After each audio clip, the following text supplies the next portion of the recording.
할렐루야. 10월 13일입니다. 오늘은 예레미야 47장입니다. 1절부터 7절까지 말씀을 함께 보겠습니다.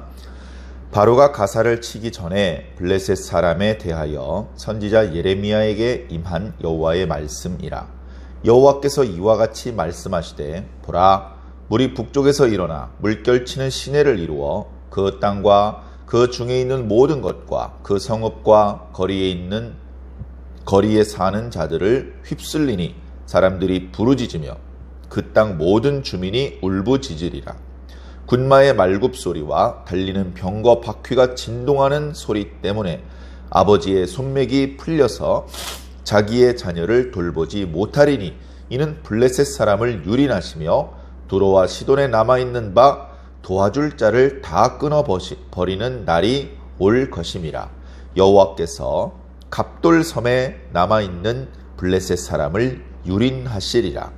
가사는 대머리가 되고 아스글론과 그들에게 남아있는 평지가 잠잠하게 되었나니 네가 네 몸 배기를 어느 때까지 하겠느냐.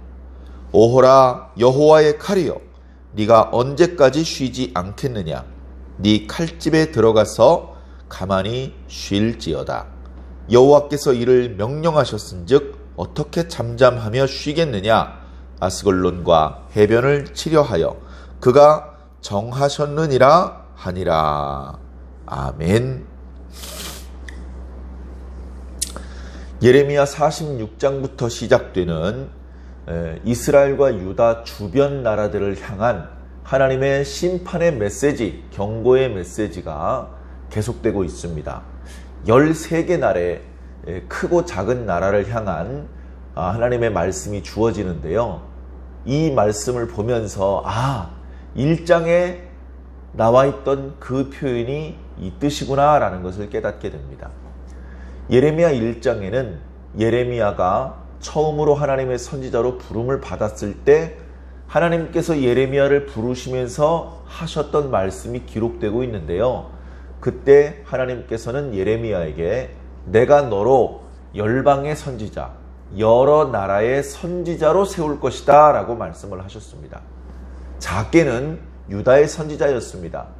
예레미야는 주로 유다 백성들, 유다 왕, 유다에 살고 있는 사람들을 대상으로 말씀을 전했습니다. 조금 범위를 넓힌다고 하더라도 바벨론으로 이미 포로로 끌려갔던 유다인들을 향해서 주셨던 하나님의 말씀을 선포했던 선지자였습니다. 그러나 예레미야 선지자의 역할, 예레미야 선지자를 통해서 주시는 말씀의 범위는 유다 사람으로 한정되지 않고 유다 사람과 전혀 상관없는 언어, 문화, 종교, 지역, 피부색, 눈빛깔 그런 것과 무관하게 그 주변의 많은 나라들을 향한 하나님의 말씀이 선포되는 데까지 이르렀습니다. 그것을 통해서 단순하게는 예레미야 선지자는 단순히 유다 사람의 선지자만이 아니고 그 주변의 많은 나라들의 선지자이기도 하구나. 그리고 그것을 넘어서 예레미야에게 말씀을 주시는 하나님은 좁게 가나안 지역만을 통치하시는 신이 아니고 그 주변의 많은 크고 작은 나라들도 하나님께서 다스리시는 분이구나. 그리고 혹시 예루살렘과 유다 그 주변에 있는 나라뿐 아니라 지구 전체, 심지어 지구 반대편에 있는 나라들까지도 하나님께서 다스리시고 통치하시는 것은 아닐까? 어쩌면 하나님의 통치는 단순히 지구를 넘어 태양계를 넘어 은하계를 넘어 온 우주에까지 미치는 것은 아닐까? 그렇게 하나님의 통치의 범위를 확장해 볼 수 있고 그렇게 많은 곳을, 그렇게 넓은 우주도 다스리시는 하나님이시라면 그 우주에 충만하실 것이며 오히려 그 우주보다 크고 강하신 분은 아닐까? 우리가 학문적으로 측량하기에도 우주의 크기가 너무 커서 수학적인 표현으로 표현할 뿐이며 그 수학적인 표현은 정확히 측정한 측정값이 아니고 그저 학문적인 수학적인 이론적인 수치에 불과하다는 것을 인정합니다. 우주조차도 하나님께서 만들어 놓은 이 피조 세계조차도 우리는 그 크기를 측정할 수 없고 그 부피를 계량할 수 없습니다. 그렇다면 그것을 만드신 하나님을 우리가 어떻게 가늠할 수 있다는 말입니까? 그런 것들을 생각하면서 오히려 과학자들은 겸손하고 오히려 깊은 학문을 한 사람은 하나님의 존재를 느끼며 그 존재의 크고 지혜로움을 감탄을 하게 되는데, 오히려 미련한 대부분의 사람들은, 특히 하나님을 믿고 있는 하나님의 백성들이 하나님의 뜻을 가장 빨리 깨달아 하나님의 뜻을 준행하며 하나님의 복을 받을 수 있는 자격을 획득하는 것이 아니라 오히려 가까이에서 하나님의 마음을 아프게 하는 경우가 많으니, 과거 이스라엘과 유다의 역사들을 교훈 삼아 오늘 예수 그리스도를 믿어 하나님의 자녀가 된 우리들은 겸손하게 하나님의 축복을 부르는 선한 행위, 겸손한 자세를 잃어버리지 않아야 될 것입니다.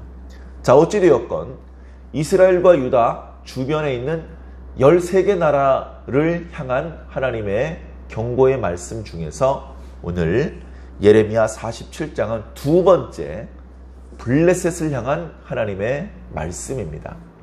미리 말씀을 드리자면 오늘 말씀은 분량이 그렇게 길지도 않습니다.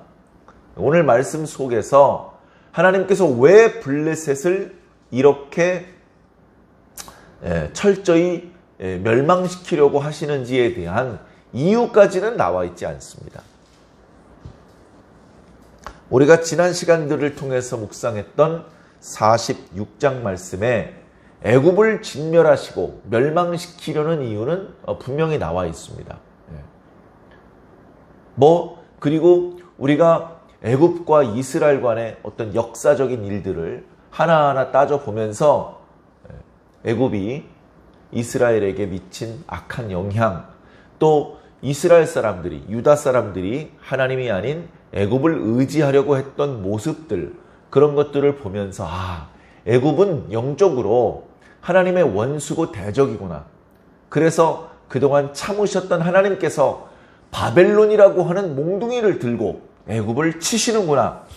그렇게 우리는 말씀을 묵상하면서 애굽이 멸망될 수밖에 없었던 이유를 볼 수 있었는데, 예레미야 말씀을 통해서는 그 블레셋 멸망시키는 이유가 구체적으로 드러나 있지 않지만, 우리는 이미 다른 선지자들의 글을 통해서 블레셋이 하나님의 진노를 사며 하나님의 분노 가운데 멸망당할 수밖에 없는 이유들을 살펴볼 수 있으니, 아모스 선지자나 또 에스겔 선지자의 글을 보면 블레셋 사람들이 유다 사람들을 향하여 저지른 악행이 한두 가지가 아니고 가볍게 넘길 수 있는 일이 아니라는 것을 알 수 있습니다. 수시로 유다가 약할 때에 그 변방을 공격해서 사람들을 잡아다가 에돔 지역의 노예로 팔아먹는 인신매매, 그들이 저지른 수없이 많은 죄악 중에 대표적인 거 하나만을 그렇게 예를 든 것이 그렇게 심각한 범죄입니다. 인신매매 속에는 인권도 없고요, 가정 파괴, 한 사람의 일생을 완전히 파괴시키고, 하나님께서 보실 때에 도저히 묵과할 수 없는 심각한 범죄들이 이것 말고도 많이 있었던 것 같습니다. 그래 하나님께서는 계속해서 이 블레셋을 선을 넘을 때마다 하나님께서 심판하기를 원하셨는데, 오늘 말씀은 언제 임하였느냐? 바로가, 그러니까 애굽 왕 바로 느고가 블레셋을 공격하기 전에 임했던 말씀입니다. 종종 말씀드렸던 것처럼 바벨론이 팽창해 올라올 때에 애굽이 바벨론을 견제하기 위해서 군대를 몰고 나와 갈그미스라는 곳에서 전투를 벌이는데, 그 갈그미스라는 곳을 갈 때에 그 중간에 길목에 있던 블레셋을 지나가야 됩니다. 블레셋이 애굽 형님들 조심히 다녀오십시오 이렇게 길을 열어줬을 리가 없죠. 하나님께서 올라가면서 바로의 군대로 하여금 먼저 블레셋을 치게 하셨습니다. 물론 그때 애굽의 군대의 목표는 블레셋이 아니라 바벨론이었기 때문에 블레셋을 공격하고 거기에서 사람들을 노예로 잡아가고 그들이 가지고 있던 재물을 약탈하는 게 목적이 아니었기 때문에 혼만 내주고 지나가는 모양새였지만 결국 그때 한 차례 공격을 받았었고, 그렇게 지나가다 공격하는 것이 아니라 나중에 바벨론이 밀고 내려올 때는 정말 엄청난 기세로 블레셋을 더 이상 회생하기 어려운 형태로 완전히 진멸시켜버리는 그런 역사들이 나타나고 있습니다. 이것은 역사적으로 유다를 포위하고 있을 때에 블레셋을 바벨론 군대가 먼저 공격했던 것으로 실제 이루어진 말씀이기도 합니다. 자, 말씀을 한번 살펴보겠습니다.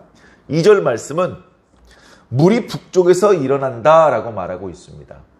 이 물은 맹렬한 기세로 블레셋을 향해 달려오고 있는 바벨론의 군대를 이렇게 은유적으로 표현한 것입니다. 물이 북에서 온다. 북에서 온다는 의미가 바로 북쪽에서 몰고 내려오는 바벨론 군대를 의미합니다. 그런데 물이 몇 방울 또는 시냇물이 졸졸졸 흐르는 정도의 그런 정도의 군대가 오는 것이 아니고 이것이 물결 치는 시내를 이룰 것이다 라고 말하고 있습니다. 물결이 치는 시내라는 표현이 참 이게 우리 한글로 번역될 때는 개정판 성경으로 우리가 읽을 때에는 이 말씀의 어떤 역동성이 잘 안 느껴져요. 자, 우선 여기 시내라고 말씀하시는 것은 어떤 것이냐면 비가 오는 계절에는 잠깐 물이 흐르다가 건기에는 물이 전혀 흐르지 않은 그냥 말라있는 골짜기를 뜻합니다. 그래서 그 골짜기를 우리가 와디라고 부르기도 하고 그 골짜기를 비가 안 오는 계절에는 사람들이 통로로 씁니다. 걸어 다니기도 하고 수레나 약대를 몰고서 그 비가 안 오는 골짜기를 통로 삼아 지나다닙니다. 그나마 그 자리가 아니면 약대를 끌고 이리저리 다닐 만한 길도 매우 불편했기 때문에 그런 자리를 이제 도로처럼 쓰는 것이죠. 그렇게 건기에 말라 있다가 우기에 비가 내리면 갑자기 거기 물이 흐릅니다. 물론 말라 있었던 계곡이기 때문에 비가 좀 온다고 하더라도 물이 막 엄청나게 많은 양이 흐르지는 않습니다. 물이 이제 말라 있던 땅을 적셔가면서 흘러가야 되기 때문에 그렇게 물의 양이나 물이 흐르는 속도가 많거나 빠르지 않습니다. 그런데 오늘 말씀에 물결 친다라고 말하고 있는데요. 이 물결 친다는 말씀은 그렇게 서서히 물의 양이 늘어나고 최고로 늘어나봤자 물의 양이나 속도가 많거나 빠르지 않은 상태가 아니고 갑자기 엄청나게 많은 물이 말라있던 계곡을 꽉 채워서 엄청나게 많은 양의 물이 엄청나게 빠른 속도로 흘러내려온다. 그래서 깜짝 놀란다. 대비할 틈이 없이 그 물의 덮침으로 인해서 피해를 당하게 된다. 그런 것을 이 물결치는 시내라는 표현으로 설명하고 있습니다. 물이 북쪽에서 흘러와서 물결치는 시내를 이루더니 모든 땅을 뒤덮고 모든 성읍과 거기에 사는 자들을 휩쓸어 사람들은 부르짖게 되고 주민들은 울부짖게 될 것이다.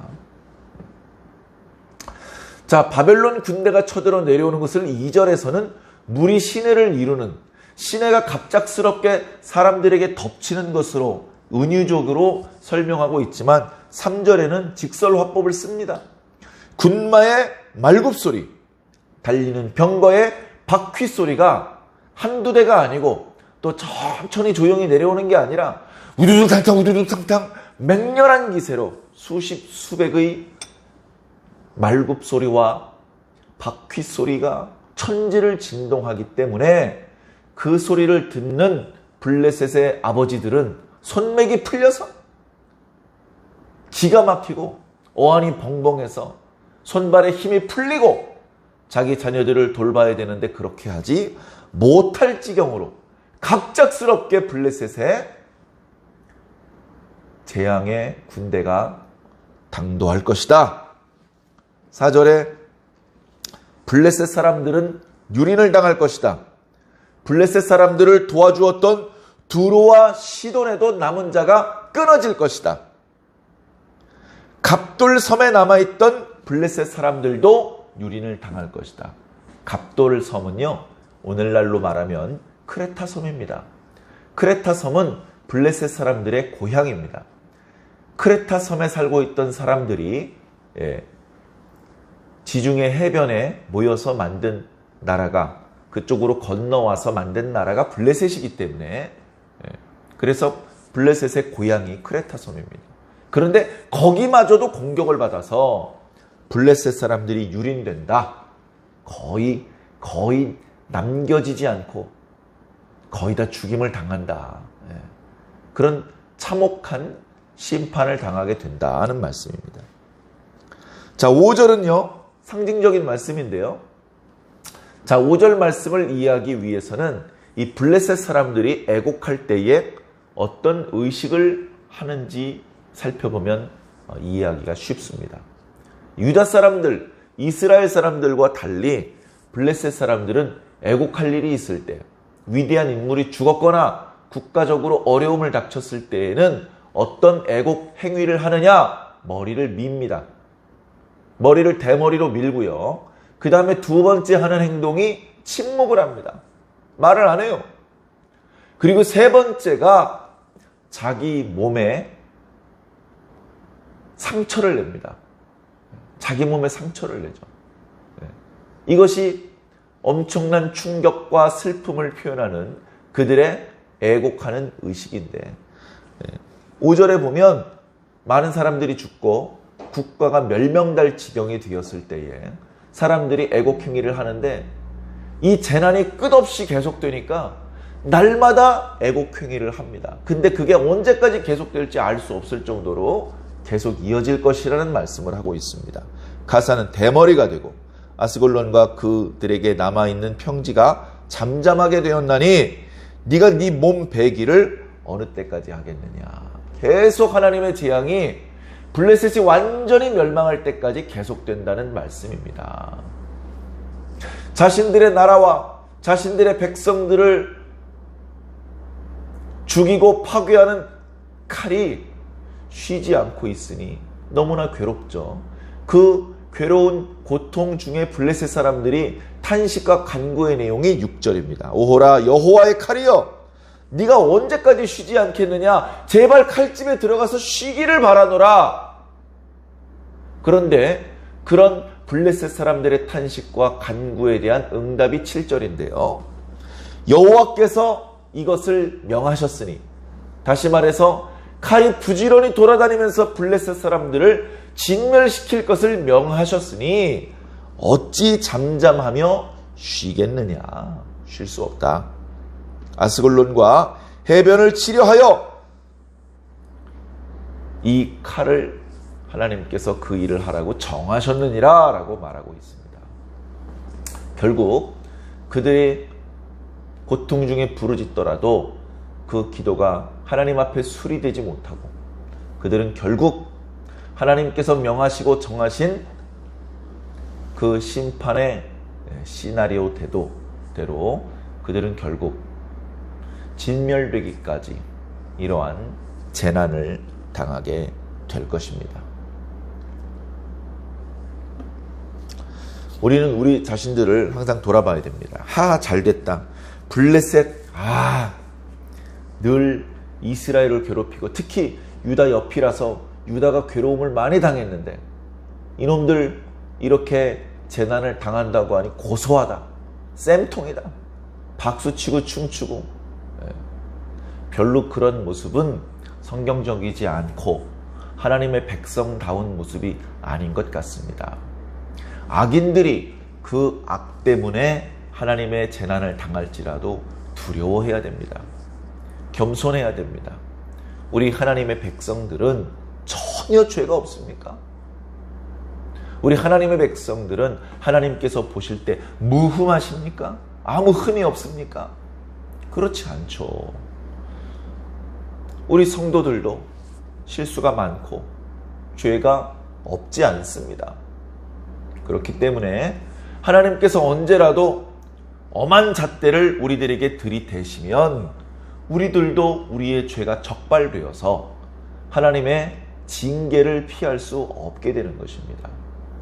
긍휼이 풍성하신 하나님께서 우리를 보실 때 우리의 죄를 간구하시고 우리의 작은 선행을 크게 여겨주시기 때문에 우리가 감히 하나님 앞에 서 있는 것이고 그분을 우리의 아버지라고 부르는 것이며 하나님께서 주시는 칭찬과 축복을 소망하는 것입니다. 그렇기 때문에 악인들이 진멸을 당할지라도 우린 마냥 즐거워할 수만은 없습니다.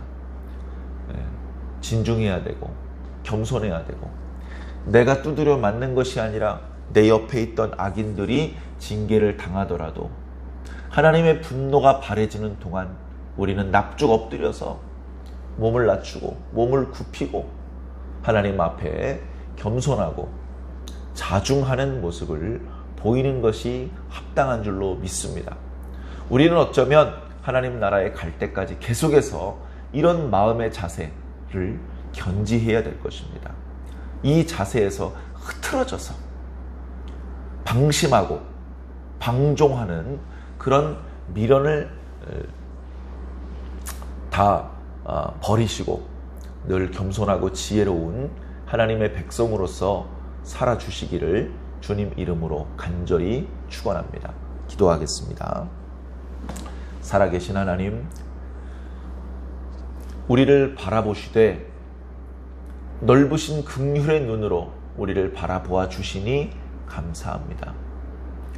우리를 괴롭히던 하나님의 백성들을 괴롭히던 그 악인들이 이웃 나라들이 하나님의 진노 가운데 멸망을 당하다 할지라도 마냥 즐거워하며 기뻐하기보다는 하나님 앞에 더욱 엎드리며 낮추며 겸손하며 자중하며